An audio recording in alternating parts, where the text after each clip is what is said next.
I'm going to be super clear here. Number one, I'm not a technician, so there's probably somebody better than me, to tell you about some of the stuff that we need. But again, this is back to basics. Like, this is for somebody that's just starting out, doesn't know what they need, somebody that maybe is growing and is ready to take it to the next level, or somebody that's been in business in 25 years and is missing something and needs to go back. So we're not just talking about ratchets and lifts. We're talking about diagnostic tools, software, digital inspections, parts carts, and even the environment your team works in every day. So today's episode is going to help you sort out what tools you actually need, what's a nice to have, and what's probably just collecting dust and burning cash. Okay, so let's get into it. So I'm putting quotations in the air for those of you that aren't watching around this. So having the wrong tools or the right tools used the wrong way costs your shop more than you think. You're going to lose time, maybe some technician morale. You lose customer trust when comebacks happen, and you lose money every day. Something simple takes longer than it should. This is one of the reasons why we've got 4-bay shops just kicking the crap out of 6 and 8-bay shops. They're doing more with less. They're more productive. They're getting rid of unnecessary steps. I've worked with shops that have $300,000 worth of equipment, and they still can't get a simple brake job done in under 2 hours because nobody knows where anything is or how to use what they have. On the other side, I've coached smaller shops with modest equipment who crush it because they've invested wisely, trained well, and prioritized the tools that make money daily. What are the must-have, the essentials? And we're going to break this into 5 categories. Number 1, lifting and hoisting. At least one high-quality 2-post lift per tech is ideal. That 2-post lift needs to have a lifting capacity of bigger than what you're going to do by my estimation, because typically at some point we might want to expand. We bought a 10,000-pound lift and we really wish we would have bought the 12. Okay.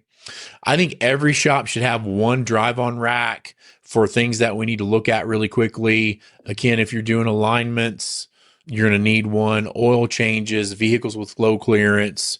When we're talking about lifts and hoisting, don't go cheap here. Lifts are a foundational tool that affects everything else. The other thing is, depending on what state you're in, they could require that those lifts be inspected every year.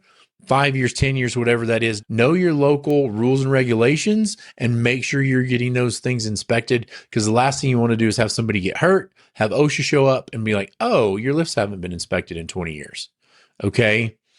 Look for worn arms, missing pins, cracked welds. Those are all not OSHA problems. Those are accidents waiting to happen. Okay. Number 2, diagnostic tools.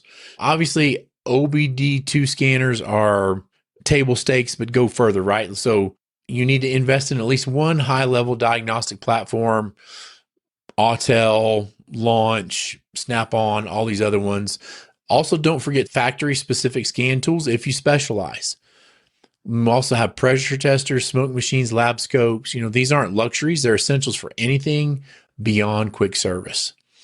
Also, if you're diagnosing electrical or drivability issues without the right tools, you're either guessing or you're spending 3 times the time on the job. Okay. As a shop owner, you take pride in every detail of your shop. That means every repair, every customer, and every experience your customers have with you. So why would you settle for cookie cutter marketing that makes your shop look, well, like every other auto repair shop in your town? At Shop Marketing Pros, we offer top-tier marketing for top-tier shops.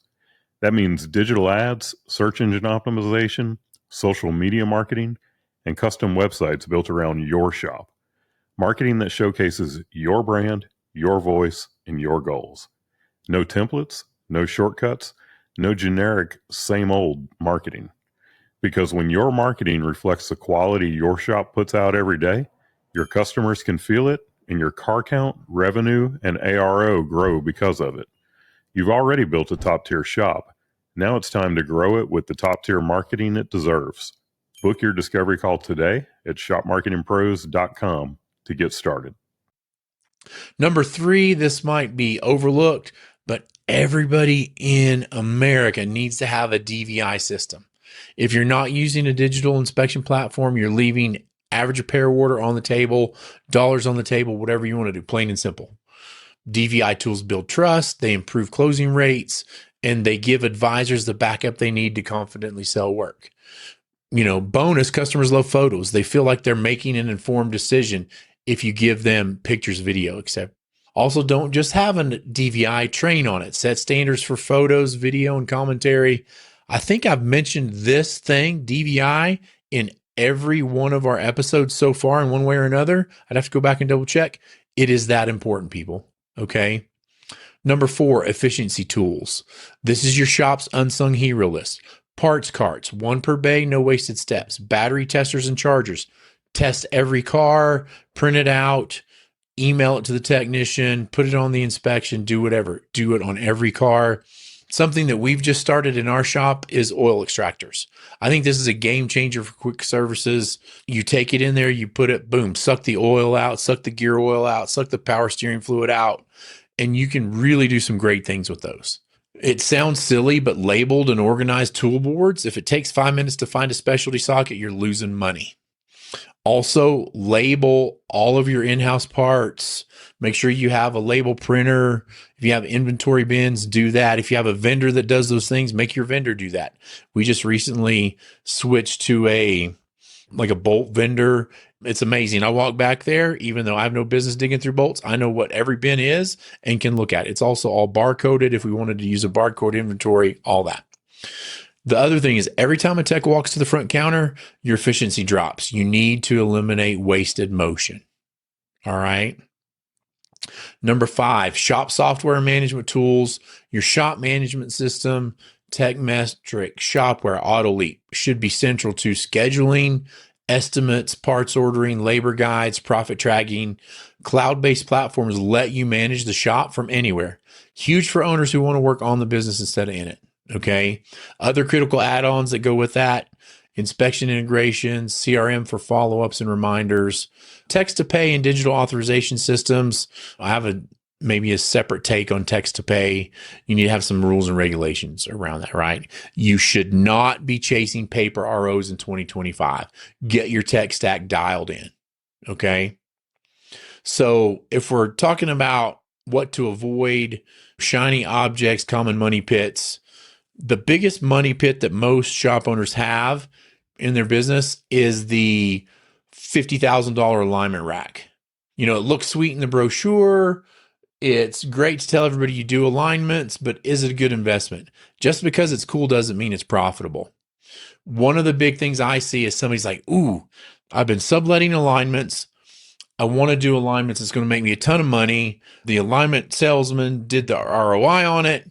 And then I talk to him and I'm like, okay, how many alignments did we sublet this week? And the answer is 3. And I say, what was our car count for the week? 50.